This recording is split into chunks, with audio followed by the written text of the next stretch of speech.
আসসালামু আলাইকুম ওরহমাতুল্লাহি ওবারাকাতু। হোমিও শিপা ইউটিউব চ্যানেলের পক্ষ থেকে আপনাদের সকলকে জানাই আন্তরিক শুভেচ্ছা। আবারও কার্যকরী একটি নতুন ভিডিও নিয়ে আপনাদের সকলের মাঝে হাজির হলাম। আশা করছি পুরো ভিডিওটি দেখবেন। আপনাদের সকলের প্রতি অনুরোধ থাকবে আমাদের চ্যানেলটিকে সাবস্ক্রাইব করে বেল আইকনটি বাজিয়ে রাখবেন। আপনাদের উপকার আসে এমন কিছু ভিডিও নিয়মিত পেয়ে যাবেন ইনশাআল্লাহ। ভিডিও শেষে ফোন নাম্বার থাকবে, আপনারা চাইলে সেখান থেকে ফোনে যোগাযোগ করে মেডিসিনটি অর্ডার করতে পারবেন। সারা দেশে হোম ডেলিভারি দিয়ে থাকি।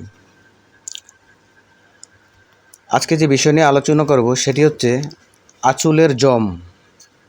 এটি একটি আঁচলের লাগানো মেডিসিন। এটি লাগানোর মাধ্যমে আপনারা শরীর থেকে যে কোনো ধরনের আঁচল রিমুভ করতে পারবেন একেবারে সহজে। এখন পর্যন্ত অব্যর্থ অর্থাৎ আঁচলের জম ব্যবহার করে আঁচল যায়নি, রিমুভ হয়নি এমন কোনো তথ্য এখন পর্যন্ত পাওয়া যায়নি। যারাই ব্যবহার করেছে তারাই বলেছে যে তাদের আঁচল একেবারে রিমুভ হয়েছে। এটি একেবারেই কার্যকরী, যা অব্যর্থ। আপনারা চাইলে আপনাদের শরীরে শক্ত, নরম, বড় ছোট যেই ধরনের আঁচল হোক না কেন আপনারা রিমুভ করতে পারবেন। তার পাশাপাশি অনেকের শরীরে দেখা যাচ্ছে অনেক তিল থাকে, যেমন অতিরিক্ত তিল যাদের, আপনারা চাইলে আপনাদের তিলও রিমুভ করতে পারবেন এই আঁচলের জম ব্যবহার করে। আঁচলের জম অর্ডার করতে স্ক্রিনে দেওয়া ফোন নাম্বারে আপনারা যোগাযোগ করুন। ভিডিও শেষে ফোন নাম্বার দেওয়া থাকবে। আমরা হোম ডেলিভারির মাধ্যমে সারা দেশেই মেডিসিন পাঠিয়ে থাকি।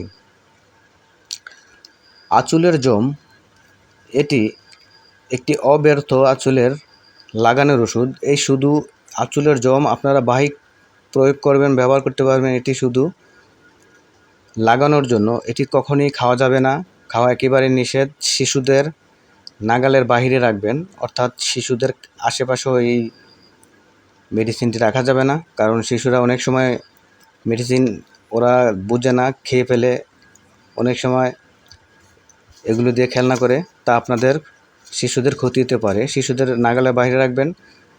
আঁচলের জম কীভাবে ব্যবহার করবেন, প্রয়োজন মতো নিয়ে আঁচলের উপরে লাগিয়ে দিবেন। আঁচলের বাইরে যেন মেডিসিনটি না লাগে। বিশেষ করে চোখের অভ্যন্তরীণ বিষয়ে এটি লাগানো নিষেধ। চোখের আশপাশে লাগাবেন না, যাতে চোখে না যায়। চোখ থেকে সাবধানে রাখবেন। তারপরে আপনারা মেডিসিন নিয়ে যোগাযোগ করবেন কীভাবে ব্যবহার করতে হয়। সকলকে ধন্যবাদ। আজ এই পর্যন্তই। আল্লাহ।